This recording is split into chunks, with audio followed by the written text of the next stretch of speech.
Graças e paz, meus irmãos, da parte de Deus, nosso Pai, e do Senhor Jesus Cristo.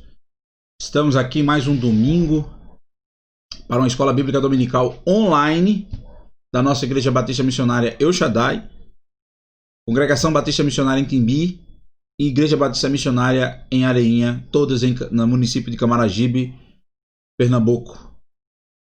Para quem ainda não me conhece, está ao alcance dessa transmissão. Meu nome é Linaldo Lima, eu sou seminarista e professor da escola dominical. E hoje nós vamos para a aula de número 7 da carta aos Tessalonicenses, e estamos estudando num total de 17 aulas. Convidamos você para orar conosco, porque o tempo dos 3 minutos que eu vou dar para você curtir essa transmissão vai ser na pergunta da introdução da lição de hoje. Então vamos orar ao Senhor neste domingo maravilhoso que o Senhor nos deu. Bendito e eterno Deus, nós te agradecemos pelo privilégio de abrir nossos olhos nessa manhã de domingo e contemplar este dia maravilhoso que o Senhor preparou para cada um de nós. Obrigado pelo privilégio, pela noite de sono maravilhosa e pelos livramentos que nos deste, mesmo enquanto dormíamos. Agora pedimos que o Senhor nos conceda um dia debaixo da tua graça e que, ó Deus, em nome de Jesus, nós possamos iluminar o nosso coração e a nossa mente para aprender um pouco mais da tua palavra. Fale conosco nessa manhã. É o que nós pedimos e desde já te agradecemos em nome de Jesus. Amém. Vou fechar a porta aqui porque já está começando a abrir aqui. Só um pouquinho. Deixa eu transferir agora os slides. Opa! Chegamos na nossa aula. Aqui está a agenda de todas as aulas. A aula de hoje, convite ao trabalho, que está em 1 Tessalonicenses, capítulo 4, do versículo 9 ao versículo 12.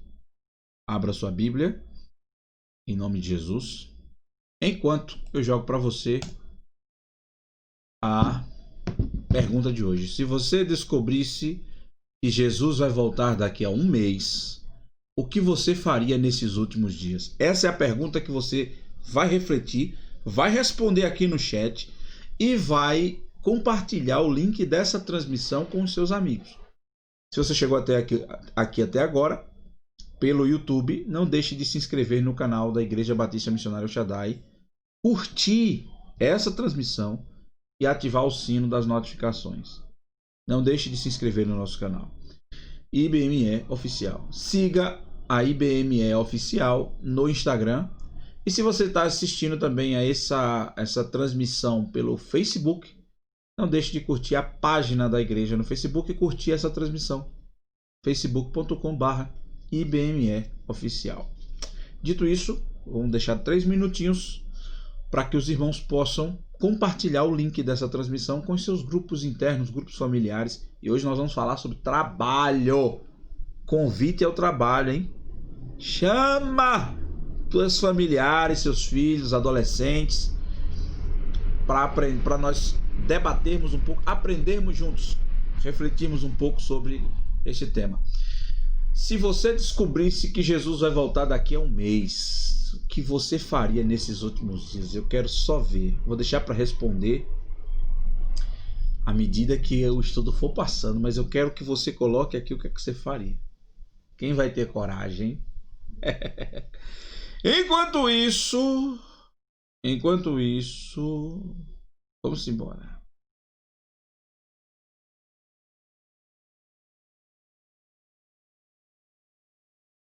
Eita Jesus, louvado seja o nome de Jesus. Olha aí. Enquanto isso, eu vou ler o texto. 1 Tessalonicenses, capítulo 4, do versículo 9 ao versículo 12. Vê o que diz o texto bíblico. Mas quanto ao amor fraternal, não necessitais de que vos escreva, visto que vós mesmos estáis instruídos por Deus, que vos ameis uns aos outros. Porque também já assim o fazeis para com todos os irmãos que estão por toda a Macedônia. Mas vos suplicamos, irmãos, que continueis a progredir mais e mais, e procureis, progredir mais e mais, procureis viver quietos e tratar os vossos próprios negócios e trabalhar com as vossas mãos, como já vulo temos mandado. Versículo 12 para fechar. Para que andeis honestamente para com os que estão de fora e para que não tenhais falta de nada, para que não passeis necessidade. Trabalhai, cuidai dos vossos negócios, para andar honestamente, tanto para com os que estão de fora, como também para que não te falte nada. Texto bíblico voltado para o trabalho. Dado esse intervalo de 3 minutos, vamos direto para a nossa lição de hoje. Se você descobrisse o que Jesus vai voltar daqui a um mês, o que faria nesses últimos dias? Introdução. Em 1 Tessalonicenses, capítulo 4, do 9 ao 12, Paulo usa 3 argumentos para defender a doutrina bíblica do trabalho e convocar os crentes tessalonicenses a dar um bom exemplo nos relacionamentos e na conduta cristã. Lembrando, o trabalho, em primeiro lugar, ele é uma penalização pelo pecado. O homem nasceu para governar, para dominar o mundo, e a sua obrigação era obedecer a Deus. O pacto era obedecer. Comei de todo o fruto da árvore que está no jardim, com exceção da árvore da ciência do bem e do mal. No dia que dela comer, certamente morrerás. Se você observar, e nós vamos voltar lá só para refrescar a memória, em Gênesis, capítulo 3, nós vamos ver as penalizações que foram consequências do pecado. Peguei aqui. Vamos lá. E o Senhor Deus disse ao homem: a mulher que tu me... Cadê? O homem disse, o Senhor disse... Vamos lá. Começou com a mulher. E o Senhor disse à mulher: o que é isto que tu fizeste? E a mulher disse: a serpente me enganou. Aí, cadê aqui? Aí a mulher lhe disse: eu multiplicarei grandemente o teu sofrimento e a tua concepção, ou seja, as dores de parto. A mulher passou a ter dor de parto. Com sofrimento terás filho, e o teu desejo, a tua libido, o teu desejo completo será para o teu marido, e ele governará sobre ti. E aí mais na frente Jesus vai explicar como é que ele governa sobre a mulher, né? Governa se entregando por ela como Cristo se entregou à igreja. Só que os machistas de plantão pegaram esse texto, travestiram de machismo e disseram que a partir desse momento a mulher é cauda e eles são o dominante. Não é bem isso. Mas como o homem está morto nos seus pecados, e se tem uma coisa que o homem morto nos seus pecados não consegue entender, é a essência da Bíblia Sagrada. É o que o Senhor quis dizer com o texto bíblico. Então, deturpar o que está na Bíblia é normal, entre aspas, de quem está morto nos seus delitos e pecados. Porque ele só quer fazer aquilo que lhe apraz. Ele só quer traduzir aquilo que lhe convém. Então, os homens machistas conseguiram pegar esse texto e dizer que o Senhor está dizendo: quem governa sobre você sou eu. Quem manda em você sou eu. E aí, meu amigo, a gente já sabe, nas criações que nós tivemos, principalmente no interior, nas décadas de 80, 90, como era a criação e como os homens foram educados, né? Que mulher tinha que ficar na cozinha, fazendo suas coisas, cuidando das crianças, responsável pela educação das crianças, e ele responsável pelo provimento da casa. Só que não é isso que o texto diz. Mas vamos lá. Esse não é o objetivo da lição de hoje. E a Adão, ele disse: por que tu escutaste a voz de tua mulher e comeste da árvore, da qual te ordenei, dizendo: tu não comerás dela, amaldiçoada é a terra por tua causa. Isso por causa do homem. Depois me cobrem para a gente fazer um estudo somente sobre as consequências dessas mensagens, dessa sentença que Deus dá ao homem, à mulher e à serpente para a terra como um todo depois que o pecado entrou no mundo. Temos como fazer algo, uma conversa aqui, meia hora, 40 minutos para dar um estudo sobre isso. Me cobrem que eu vou falar. Eu posso até abrir uma pausa no estudo da quarta-feira para exemplificar isso, principalmente quando chegar no homem. Mas vamos lá. Porque tu escutaste a voz de tua mulher e comeste da árvore da qual te ordenei, dizendo, tu não comerás dela, amaldiçoada é a terra por tua causa. Com sofrimento tu comerás dela todos os dias da tua vida. Espinhos e cardos também produzirá para ti, e comerá a erva do campo. No suor da tua face comerás o pão, até que retornes à terra, pois dela tu fostes tirado. Porque pó tu és, e pó tu tomarás. Tu te tornarás. Pó tu és, e ao pó tu retornarás. Ou seja, as maiores consequências por causa do pecado. Então, o trabalho do suor do teu rosto comerás é uma sentença pela queda do homem. Entretanto, alguns, por aceitarem a Cristo e acreditarem na volta de Cristo dentro da igreja no primeiro século, em muitas igrejas, passaram a dizer, se Jesus vai voltar agora, o argumento da volta de Cristo passou a ser um álibi para o estímulo da preguiça de muitos cristãos dentro da igreja, lá em Tessalônica. E parece que chegou nos dias de hoje também. Que muitos não quiseram mais trabalhar. Se Jesus vai voltar, para que eu vou trabalhar? E aí começaram a ser pesados para suas famílias e para as igrejas. E hoje ainda tem gente assim também. Então, o que nós vamos falar hoje, o que nós vamos refletir juntos hoje, é sobre a doutrina bíblica do trabalho. O trabalho veio como uma sentença pela queda, mas ele é essencial para que o homem possa viver de forma honesta e digna, não lhe falte nada e ele não seja pesado aos outros, não viva na eterna dependência das pessoas. E aí Paulo vai defender, usar 3 argumentos para defender a doutrina bíblica do trabalho e vai convocar os cristãos de Tessalônica a dar bom exemplo nos relacionamentos e na conduta cristã, e isso vai servir para a aplicação dos nossos dias. O primeiro argumento é viver uma vida instruída por Deus. Veja como ele começa o texto. Mas quanto ao amor fraternal, não necessitais de que vos escreva, visto que vós mesmos estáis instruídos por Deus, que ameis uns aos outros. Viver de uma forma instruída, e estáis instruído em Deus, por Deus, que vos ameis uns aos outros. Então, porque assim também já o fazeis para com todos os irmãos que estão por toda a Macedônia. Mas vos suplicamos, irmãos, que continueis a progredir mais e mais.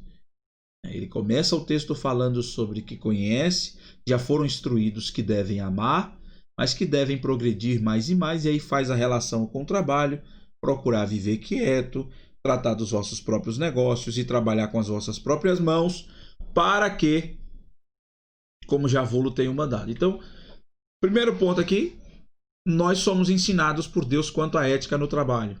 Qual é a instrução? Vos ameis uns aos outros. Ah, Linaldo, mas o texto vai falar de trabalho. O que é que o vos ameis uns aos outros tem a ver? Tem tudo a ver. Porque o vos ameis uns aos outros, esse é o mandamento de amor ao próximo, é um mandamento que serve para qualquer área da vida e com qualquer pessoa, em qualquer situação. E o trabalho é uma delas, porque nós convivemos com pessoas, não com máquinas. E como convivemos com pessoas, a ética no trabalho é amar uns aos outros. Porque no trabalho nós somos tentados a pensar como pensa o mundo. E como é que o mundo pensa no trabalho?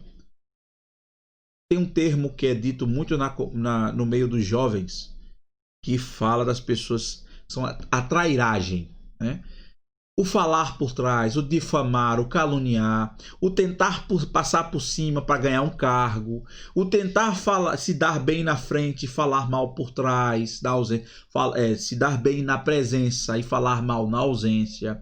Somos tentados diariamente no trabalho a viver como o mundo vive. As pessoas falam mal umas das outras, as pessoas falarem mal dos colegas de trabalho, porque isso faz com que a competição pela permanência no trabalho seja um estímulo para que várias pessoas ajam de diversas maneiras. E várias delas são essas práticas de trabalho que não condiz à ética cristã.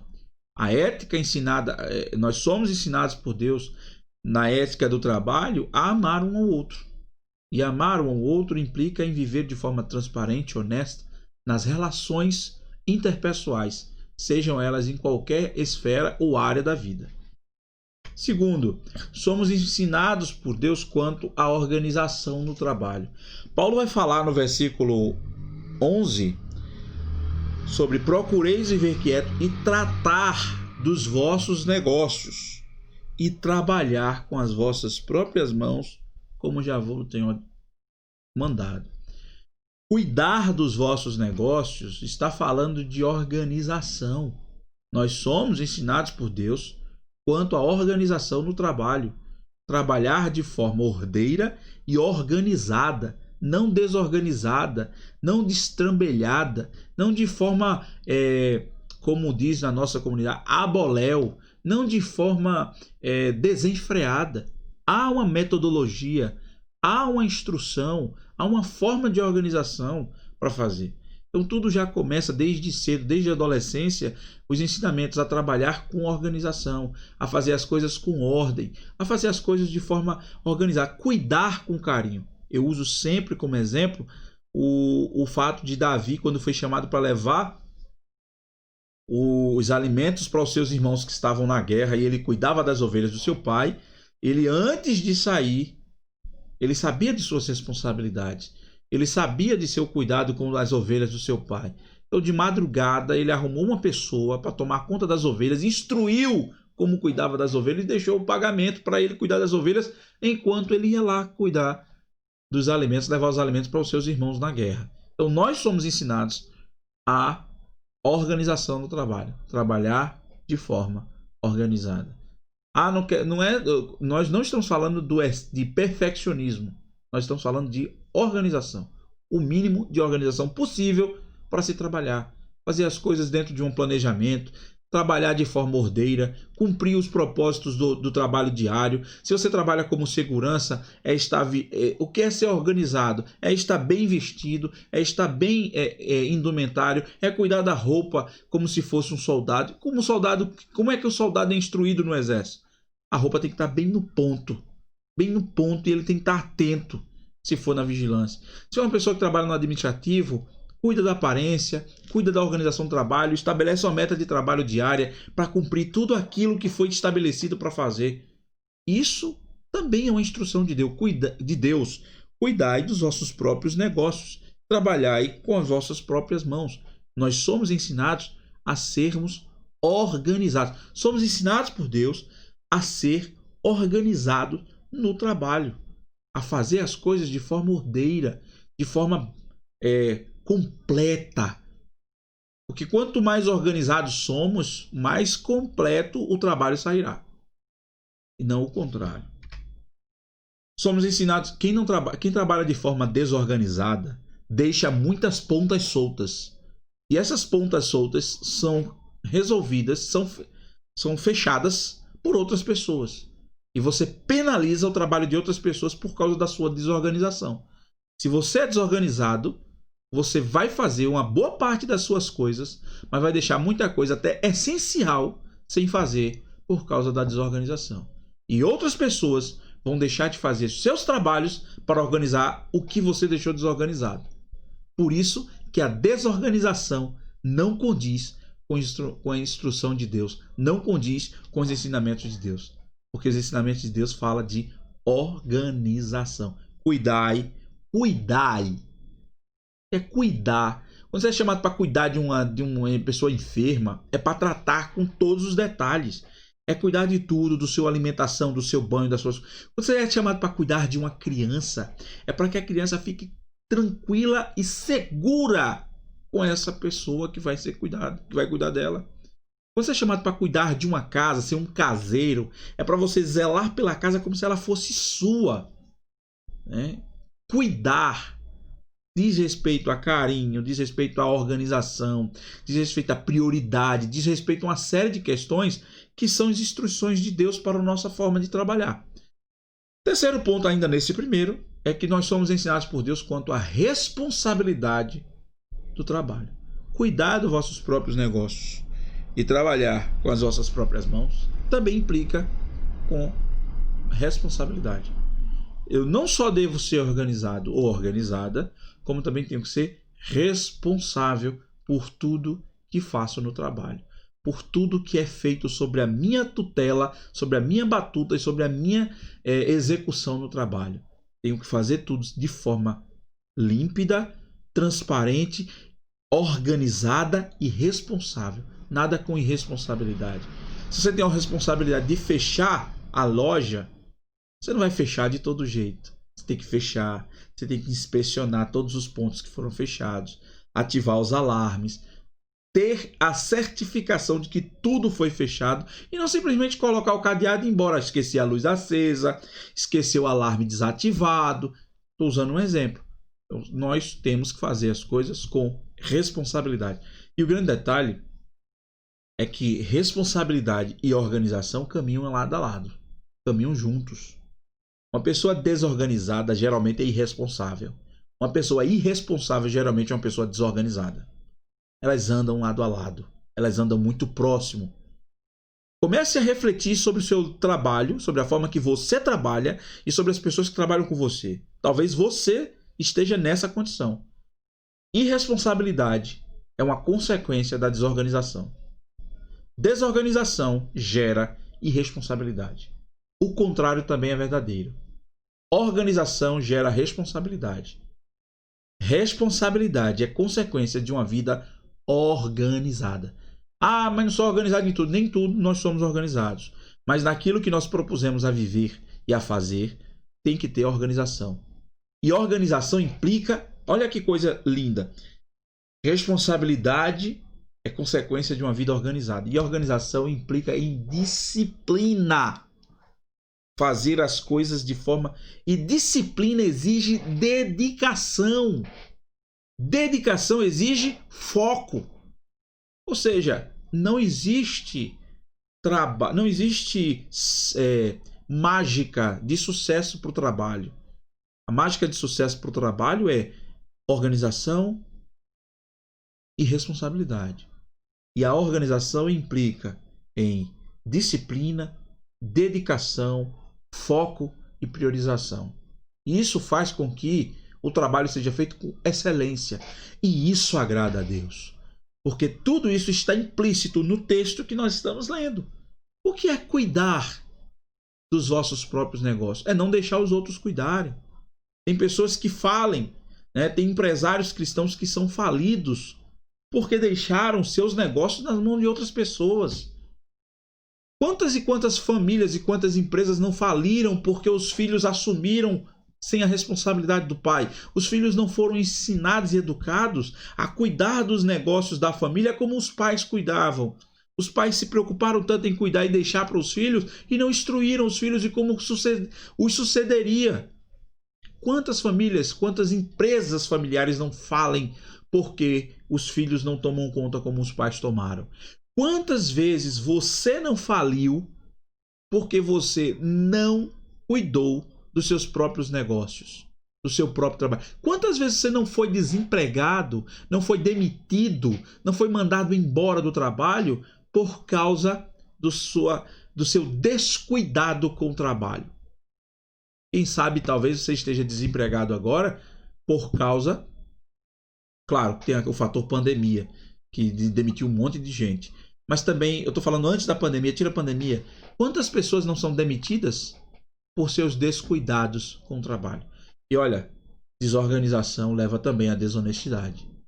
Porque uma pessoa desorganizada e irresponsável, muitas vezes, ela não consegue gerar, por causa da sua desorganização e da sua irresponsabilidade, ela não consegue gerar honestidade. E aí, quando ela não gera honestidade, porque ela não está em instrução, ela não tem responsabilidade, está tudo desorganizado, ela não sabe onde estão os pontos, não sabe como prestar conta, não sabe o que veio, se derem falta, ela não vai saber. E se ela der falta, não vai também saber.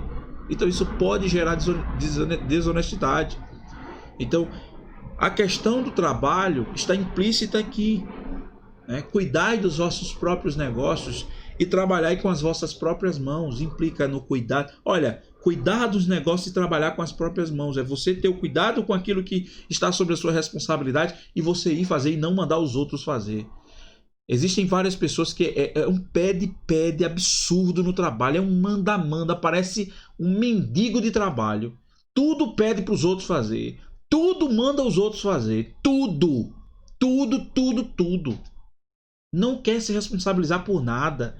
Se é para chefiar, para liderar uma atividade dentro da empresa, não quer porque não se sente capacitado.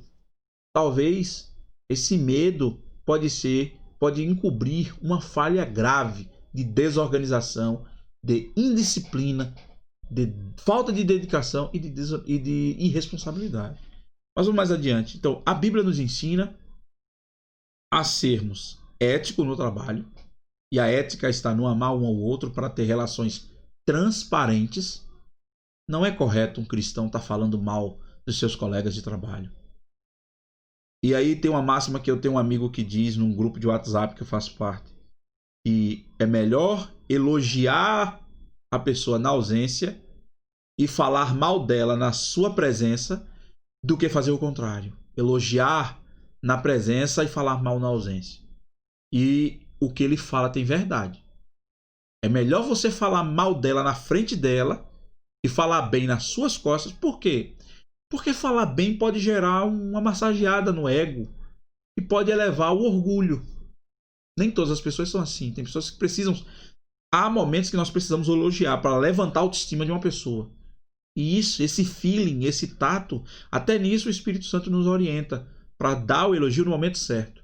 Porque elogio demasiado gera orgulho. Elogio constante gera orgulho. E isso não é correto, isso não nos ajuda e não nos faz crescer em Cristo em momento nenhum. Mas no momento certo um elogio pode levantar uma autoestima, pode dar um up, pode dar uma subida na animação de uma pessoa. E aí o que esse meu amigo fala tem um fundo de verdade. É melhor falar bem da pessoa na sua ausência e falar mal na sua presença do que fazer o contrário. Porque falar mal na ausência é difamação, é calúnia. E na ética, em qualquer relação, mas como nós estamos falando do trabalho aqui, a ética no trabalho para um cristão, para aquele que nasceu de novo em Cristo, é amar uns aos outros, porque isso gera relação transparente. E relação transparente é a ética que o Senhor tem nos ensinado. É feio um cristão se juntar com não cristãos para falar mal de outras pessoas. É feio um cristão estar nas esquinas da empresa, estar nos setores da empresa fofocando sobre outras pessoas. É feio. Se fofoca, fale na frente. Não tem perigo nenhum. É feio. É feio falar mal de uma pessoa. E nós somos ensinados a viver de forma ordeira. Se tem coragem para falar na ausência, fale na presença, viu? Somos ensinados a sermos organizados no trabalho e a sermos responsáveis no trabalho. Segundo ponto, aí aqui uma aplicação. Como podemos praticar hoje o amor comprometedor, o amor que com mangas arregaçadas? Um cristianismo em ação. É uma pergunta de Richard Exley. Com braços estendidos e mangas arregaçadas para ajudar os outros, com os pés em movimento na direção dos necessitados. Até no trabalho nós temos pessoas que são necessitadas. O amor a um ao outro nas relações de trabalho fará com que nós tenhamos uma relação transparente com todas as pessoas e nós possamos enxergar a necessidade dos nossos colegas de trabalho, a necessidade das pessoas.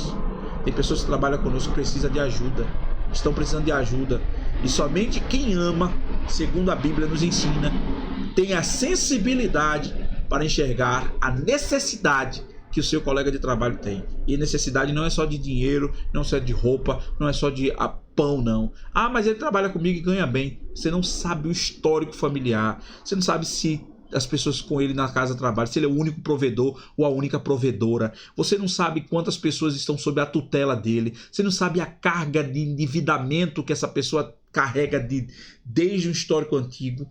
Você não conhece, você não sabe. Então não julgue pela aparência ou pelo salário. Tem pessoas que podem estar ganhando até mais do que você na empresa, ser até seu chefe, mas ele não é próspero como você é. E você precisa dessa sensibilidade para entender isso e procurar ajudar de alguma forma. Tem pessoas, pode ser seu chefe, pode ser sua chefe, que não tem o amor dentro de casa que você tem. E você precisa estar sensível para socorrê-lo, para socorrê-la.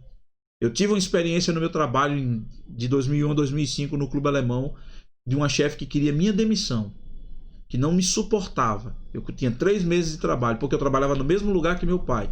Ela não me suportava. Eu já era cristão, eu já vivia trabalhando no reino de Deus, e eu já ensinava na escola dominical, e eu já trabalhava de forma intensa e ativa na igreja. Na época, na congregação e na igreja sede.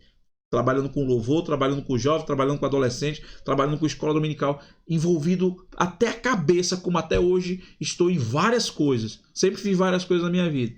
E porque trabalhava no mesmo emprego que meu pai trabalhava, por ser Linaldo, por ser Júnior, talvez algumas pessoas que não gostavam do meu pai me usavam como escudo. E eu trabalhava num setor completamente diferente, no setor administrativo. Como era um emprego que tinha eleições e tinha cargos políticos de 2 em 2 anos, então a encarregada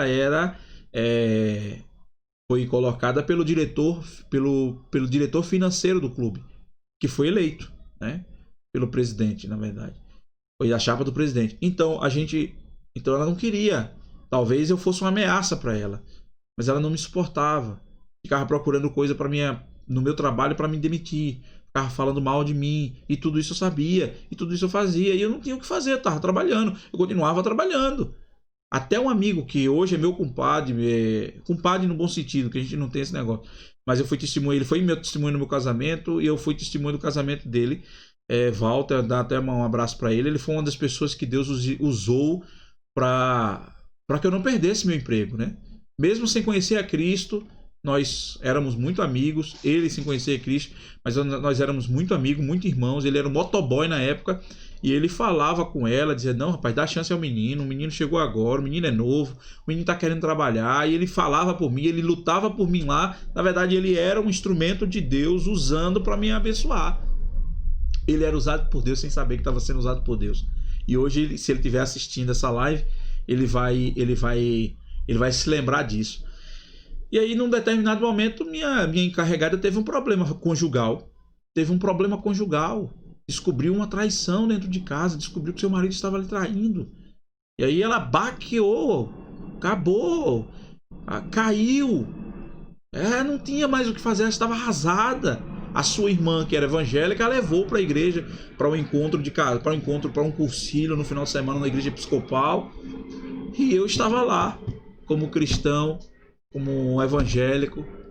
No momento que ela mais precisou, ela recorreu ao cara que ela queria demiti-lo. Ao cara que ela queria demitir. E não demitiu porque o motoboy ficava insistindo para ela me dar chance, para ela continuar me dando chance. E aí, no momento certo, Deus provocou o encontro. E quando provocou o encontro, eu estava lá, usado por ele, para dar um ensinamento, para simplesmente deixar ela chorar e dar palavras para ela, e orar por ela, e trabalhar junto com ela. A partir desse momento, nunca mais tivemos desavenças. Ela se tornou, nós ficamos muito amigos. Ela passou a ser como se fosse uma mãe para mim. Começou a me abençoar, começou a compartilhar dos momentos cristãos conosco, começou a andar de acordo com a verdade de Cristo. Enfim, acabaram-se as barreiras, começamos a ter uma relação completamente contrária ao que tínhamos antes desse fato.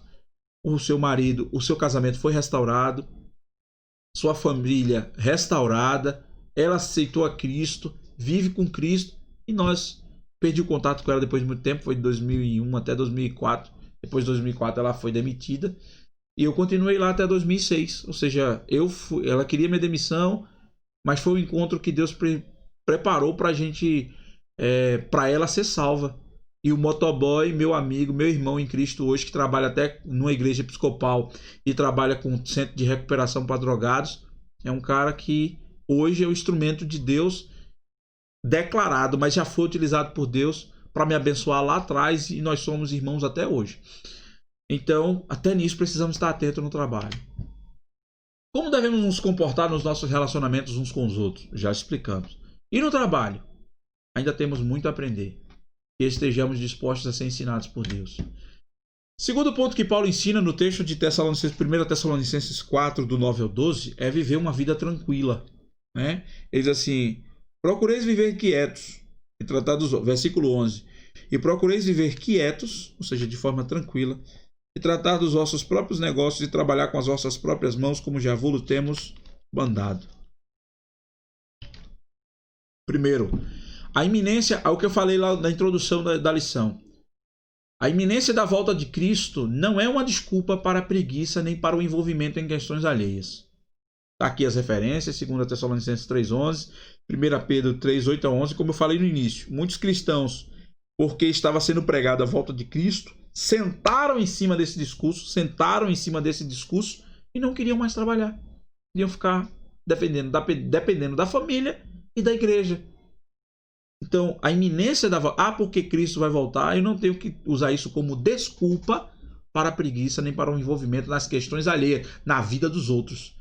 Porque preguiça gera status quo, que é zona de conforto, e zona de conforto gera envolvimento na vida dos outros. Tudo isso é uma consequência.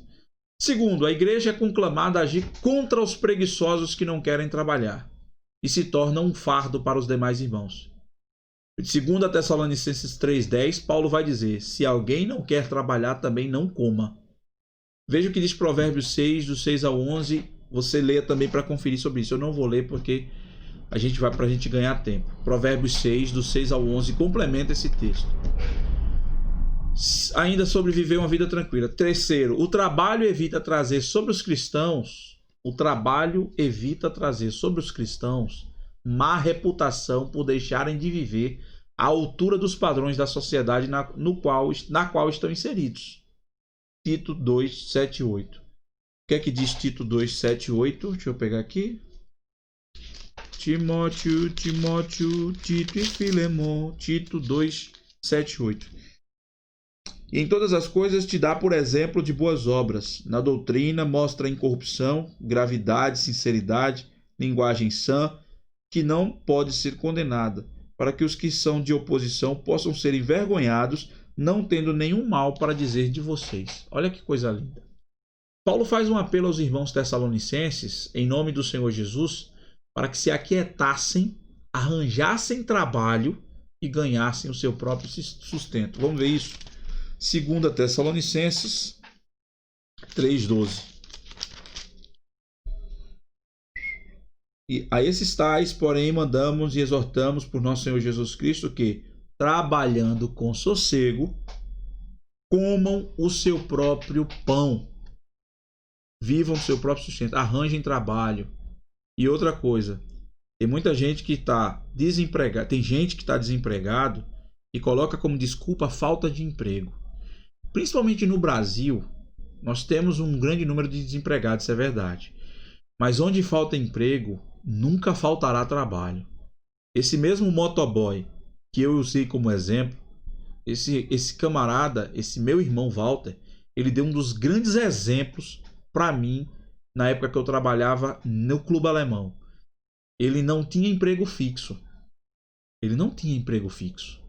Mas ele perdeu o emprego dele fazia muito tempo. Eu o conheci já como motoboy. E como motoboy ele tinha uma moto. E tinha família. E com essa moto ele fez o sustento da sua casa, da sua família, e conseguiu construir casas, conseguiu criar uma estabilidade para ele, criando várias formas de trabalhar com a moto. Quando hoje moto é febre, né? Entregador para fazer isso, mas ele fazia isso de forma absurda na época que ele trabalhava, em 2001, que eu conheci.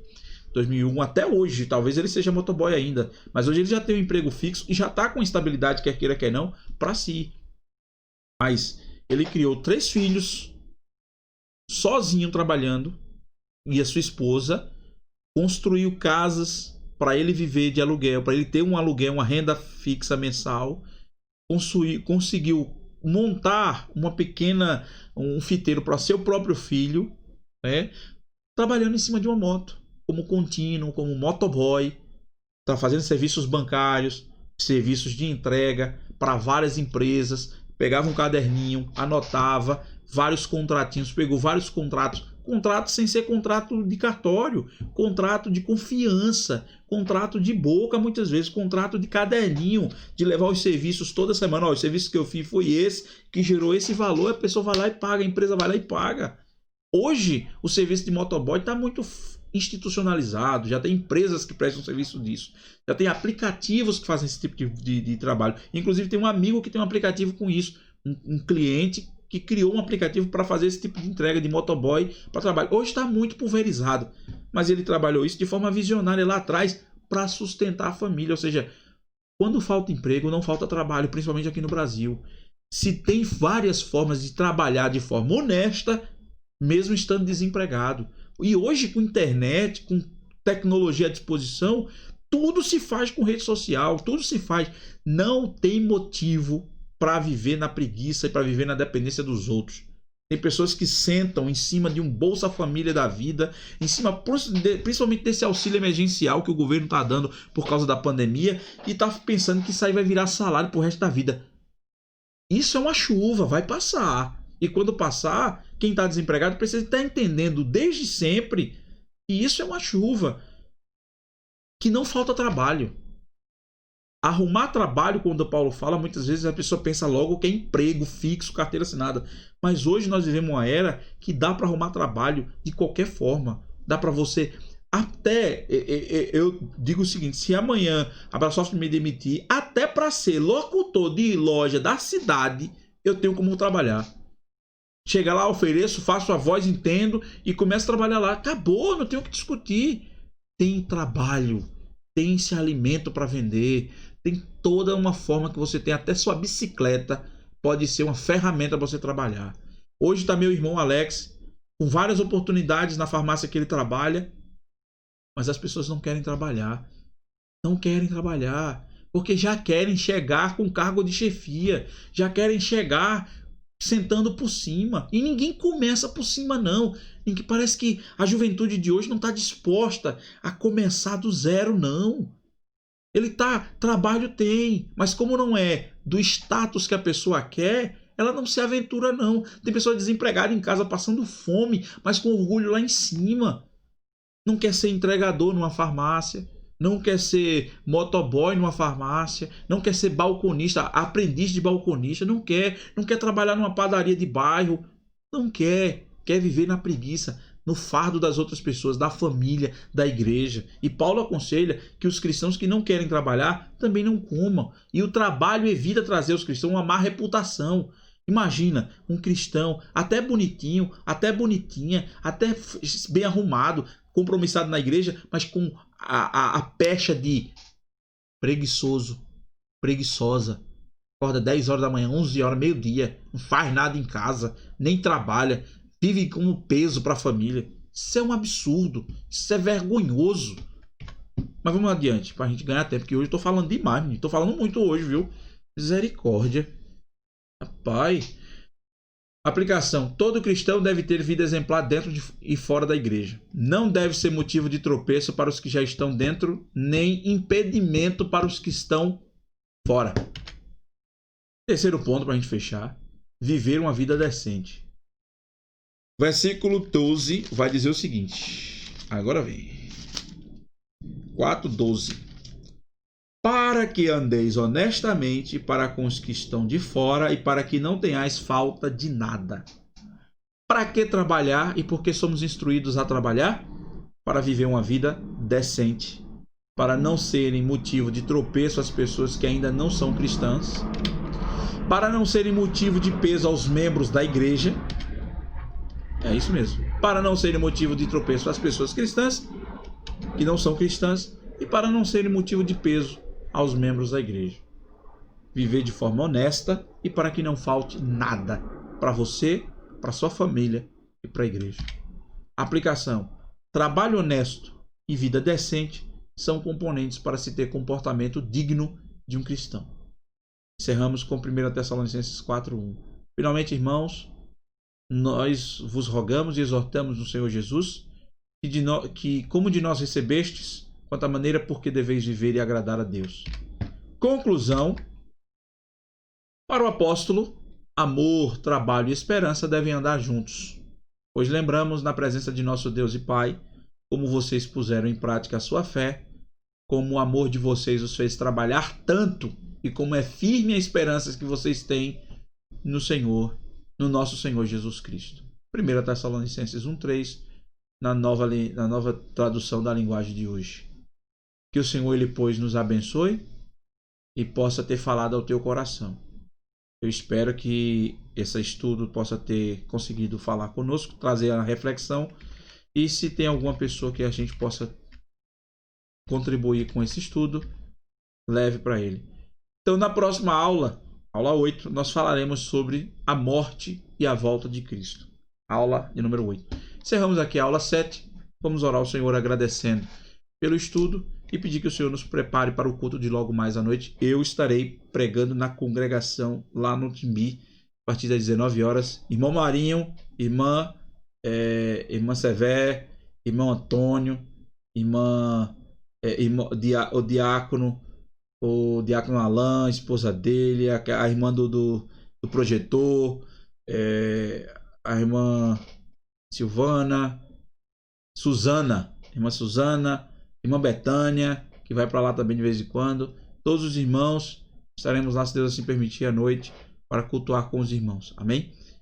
Oremos. Bendito e eterno Deus, nós te agradecemos pelo privilégio desse estudo, o Senhor ter falado ao nosso coração, e pedimos que o Senhor nos capacite para viver cada vez mais de forma honesta e digna, para que não possamos dar motivos para o mundo falar mal de nós. Que nós possamos viver na ética do trabalho, amando uns aos outros, numa relação transparente, enxergando as necessidades dos outros e procurando ao máximo nos dedicar e trabalhar com organização, com responsabilidade, com dedicação, com disciplina, com transparência. Nos ajuda para que nós possamos glorificar o teu nome no nosso trabalho, na nossa forma de viver. Fala conosco e continua conosco. Nos concede um restante de domingo na tua presença e nos prepara para o culto de logo mais à noite, para cultuar ao Senhor e para começar a semana glorificando o teu nome. Para a glória do teu nome, Deus, nós te oramos e desde já te agradecemos em o nome de Jesus. Amém. E que o Senhor nos abençoe. Até o próximo estudo. Deus abençoe.